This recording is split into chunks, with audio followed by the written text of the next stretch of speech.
Assalamualaikum. Welcome back to my slow English broadcast with Torikul English Academy. I hope you are fit and fine and you are practicing spoken English every single day. প্রিয় শিক্ষার্থীরা কেমন আছেন? আশা করি সবাই অনেক বেশি ভালো আছেন। ইমপ্রুভ করার জন্য প্রয়োজন সঠিক গাইডলাইন্স এবং একজন ভালো মেন্টর অথবা শিক্ষক যে আপনাকে সঠিক দিক নির্দেশনা প্রদান করতে পারে এবং সেই অনুযায়ী আপনি চর্চা করতে পারেন। ইনশাআল্লাহ আমি বলতে পারি তেমন কোনো মানুষের সন্ধান যদি আপনি পান, তেমন কোনো মেন্টর অথবা শিক্ষকের সন্ধান যদি আপনি পান, তাহলে তার সাথেই আপনি আপনার লাইফের রেসটাকে এগিয়ে নিয়ে যাওয়ার ক্ষেত্রে কাজ করা শুরু করেন আজকে এবং এখন থেকেই। আগামীকাল করবো, আগামী পরশু করবো, অমুক করবো, তমুক করবো, এগুলো বাদ দেন। এত টেনশন করে আপনার জীবনের পরিবর্তন কতটুকু হয়েছে সেটা আপনি ভালোই জানেন। অতএব অল্প অল্প করে হলেও শেখা শুরু করেন এবং একটা সময় আপনি অনেক কিছু শিখে যাবেন। আপনার লাইফের রেসে আপনি একদম এগিয়ে যেতে পারবেন। আত্মতৃপ্তি এবং যদি সুখে থাকতে চান তাহলে অনেকগুলো বিষয় না, যে কোনো দুই একটা বিষয় আপনি হাতে নেন এবং সেই অনুযায়ী কাজ করেন। অনেকগুলো বিষয় আপনি ভাবতেছেন, দেখবেন জীবনের কখনো কোনো বিষয়ই আপনি মিলাতে পারবেন না। এই জন্য দুই একটা বিষয়কে ভালোভাবে প্রাধান্য দেন, দেখবেন আপনি সেখানে এগিয়ে যেতে পারবেন। ঠিক আছে, সবাই ভালো থাকবেন। আমি আসলে বেশি কথা বলতে চাই না, ক্লাস শুরু করব। আজকে আমাদের যে ব্যবহারটা, সেই ব্যবহারটা নিয়ে কথা বলছি। দেখেন, HOW, how often, OFTEN, এটাকে দুইটা ভাষায় উচ্চারণ করা যায়, অফেন এবং অপটেন, দুইটাই সঠিক। ব্রিটিশ এবং আমেরিকান টার্ম, আপনি বাংলাদেশি টার্মে বলবেন, কোনো অসুবিধা নেই। এখন আমরা হয় কি, আমাদের টিচাররা আমাদেরকে শেখানোর পূর্বেই হতাশার একটা ট্যাগ আমাদের গায়ে লাগিয়ে দেয়। তোমার এই উচ্চারণ শিখতে হবে, তোমার এইটা বলতে হবে, আপনি শুদ্ধ উচ্চারণ শিখবেন। আপনাকে কোনো অ্যাকসেন্টের দরকার নেই। আমেরিকান ব্রিটিশ অ্যাকসেন্টে তারা কথা বলে, আমরা কেন বলবো? আমাদের তাদের ভাষায় কথা বলার দরকার নাই। আমি ইংলিশ ভাষা বলবো, আমার উচ্চারণ সঠিক আছে কিনা সেটি বিষয়ে একটু লক্ষ্য রাখতে হবে।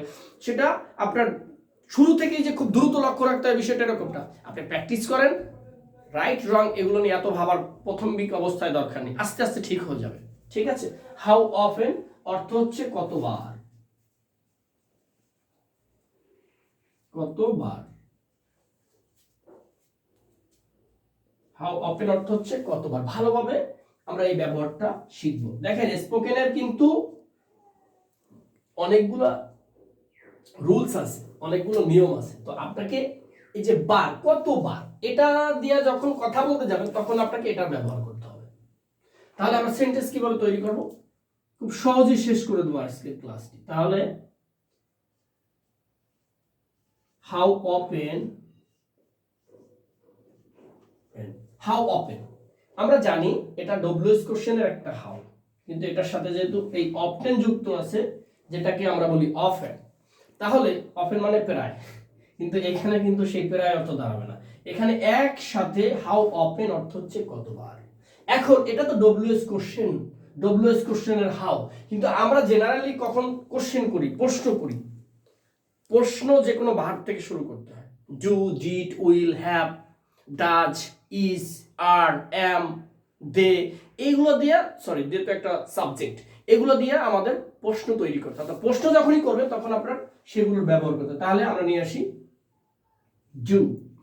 এই যে ডু, ডু এর পরে সাবজেক্ট ইউ। আপনি এখানে যে কোনো সাবজেক্ট বসাই বাক্য তৈরি করতে পারেন।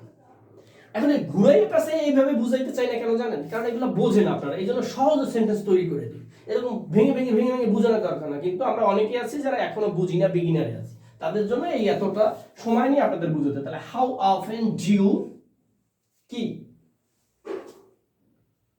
আমি একদম বেসিক একটা সিম্পল একটা ভার্ব দিই, গো, শুধু গো, বেশি দরকার নেই, একটা ইন্টারগেটিভ। এখন বাড়তি এই পর্যন্ত পরে আসছি, জাস্ট বেসিকটা বলি। হাউ অফেন কতবার, ডু ইউ গো, তুমি যাও, অর্থাৎ তুমি কতবার যাও। How often do you go, তুমি কতবার যাও। এখন আপনি প্রশ্ন করতে পারেন, এই ডু অর্থ তো করা, এরকম একটা প্রশ্ন আমাদের জেনারেল সেন্সে যারা একদমই কিছু বুঝি না এরকম কিছু মানুষ থাকি আমরা, যারা এই যে ডু অর্থ করা, গো অর্থ যাওয়া, তাহলে হাউ অফেন, হাউ অফেন অর্থ কতবার সেটা তো বলছি, তাহলে এই ডু অর্থ কি, এই যে ডু ইউ গো, তুমি কি যাও, ডু ইউ গো, তুমি কি যাও, এটা বাদ। এই সাবজেক্ট এই সাইডের এই বিষয়টা বাদ। এখানে যদি আমি এখানে এতটুকু ধরি তাহলেও তো বলা যায় ডু ইউ গো, তুমি কি যাও। আমরা এই প্রশ্নগুলো শিখেছি না, ডু ইউ ইট, তুমি কি খাও, ডু ইউ স্লিপ, তুমি কি ঘুমাও। তো এই বিষয়গুলো ঠিক এইভাবে, তো যেহেতু আপনার এইটা প্রশ্ন আকারে তৈরি করতে হবে, সেই ক্ষেত্রে হাউ অফেনের পরে আপনাকে ডুটাকে আগে আনতে হবে, সাবজেক্টের পূর্বে বসিয়েই প্রশ্ন মেক করা জানতে হবে। তাহলে how often do you go, তুমি কতবার যাও। আমি যদি একটু মুছে দিয়ে আপনাকে বোঝার সাথে একটু সেন্টেন্সটা বাড়তি করে দিই, how often do you go to college, COLLAGE, college. How often do you go to college, তুমি কতবার কলেজে যাও। এখানে যদি আমি আর একটু বাড়িয়ে দিই তাহলে কি হবে, এভরিডে, EVERY, এভরি, DAY, তুমি প্রতিদিন কতবার কলেজে যাও, তুমি প্রতিদিন কতবার কলেজে যাও। সেন্টেন্স বড় হচ্ছে প্রিয় শিক্ষার্থীরা। এখন আপনি এখানে আর কত বড় করতে চান, তুমি প্রতিদিন কতবার কলেজে যাও তোমার বন্ধুদের সাথে, তুমি প্রতিদিন কতবার কলেজে যাও, কিভাবে, কার সাথে, কি করে, কিভাবে, কি সাথে নিয়ে, এগুলো আপনি শিখে যাবেন যখন আপনি এই বেসিক ফর্মটা বুঝতে পারবেন।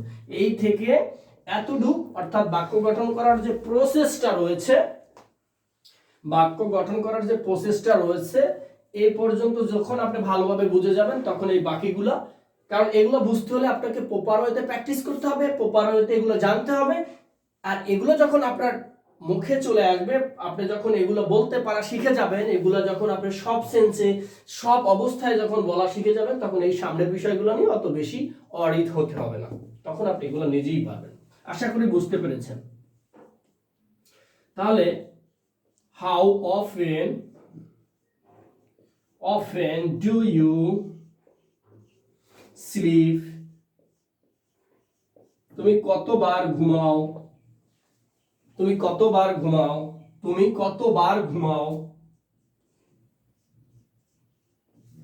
how often do you go out, তুমি কতবার বাইরে যাও, এতটুকু দিলে হবে। How often do you go out, তুমি কতবার বাইরে যাও। হাউ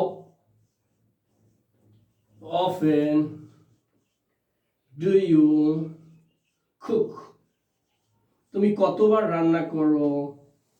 একদম বেসিক জেনারেল প্রশ্নগুলো এইভাবে মেক করতে হবে। তুমি কতবার রান্না করে, আপনি দেখবেন আমার ক্লাসগুলো যদি আপনি করেন নিয়মিত, তাহলে দেখবেন আমি সব বিষয়গুলো যত প্রকার শুরু থেকে শেষ পর্যন্ত যা যা করাচ্ছি, আপনাকে কিন্তু এই সেম ভার ব্যবহার করে করে করে করে আমি আপনাকে প্র্যাকটিস করছি, সেম নিয়ম ব্যবহার করে প্র্যাকটিস করেছি। অর্থাৎ আপনি শুরু থেকে শেষ দিন পর্যন্ত যদি আমার ক্লাসগুলো করেন, তাহলে আপনি দেখবেন ঘুরে ফিরে একই বিষয়, ঘুরে ফিরে একই বিষয়, সব জায়গায় একই বিষয় লাগিয়ে রেখেছি। বিষয়টা তাইও তেমনই, স্পোকেনটাই এমন। অতএব আপনাকে just you have to more and more practice. You have to practice, you can speak English properly. You don't have to practice, you don't speak English every place and every space. So আপনি ইংলিশে কথা বলবেন আর চর্চা করবেন না, সেটা তো হয় না।